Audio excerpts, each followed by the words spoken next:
پله های متروی تئاتر شهر رو یادت میاد؟ من خوب یادمه. جوری که هر بار با عجله از اونها بالا می اومدم تا حتی ثانیه‌ای بیشتر ببینمت. جوری که وقتی بحث تو وسط بود دیگه مهم نبود اگه تون میدویدم چقدر نفسم بند می اومد و چشم سیاهی میرفت و دنیا دور سرم میچرخید. نه امتحان برام مهم بود، نه نمره و نه آدما. تو این خیابون انقلاب رو یادت نیست، اما من یادمه. قدم به قدمشو چطوری با پهلو درد میدویدم و مهم نبود اگه قلبم تحمل اون حجم از تون تپیدن رو نداشت. من برای 5 دقیقه بیشتر دیدنت زمین و زمان رو به هم گره میزدم. مهم نبود چطور یا به چه قیمتی. هیچ چیز مهم نبود. هیچ چیز، هیچ کس، هیچ جا. تنها مهم من تو بودی و بس.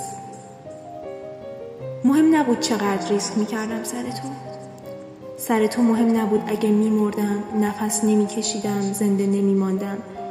اون نمره‌ای که باعث افتخار مامان و بابا بود و نمیگرفتم، امتحانی که سرنوشت ساز بود رو نمیدادم. مهم نبود آینده‌ای که قرار بود بسازم و نسازم. مهم نبود چند نفر رو ناراحت میکردم یا از دست میدادم. چون دلیلش فقط یک کلمه بود. تو برام همه من بودی. و این رو زیادی ساده گرفتی و خیلی راحت از اون گذشتی. منتی نیست.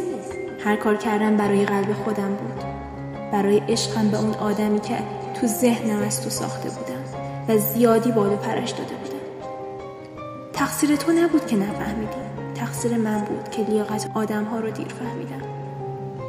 واقعا نمیدونم. شاید میفهمیدی، شاید میدیدی، شاید برات ارزش داشت، شاید هم نه.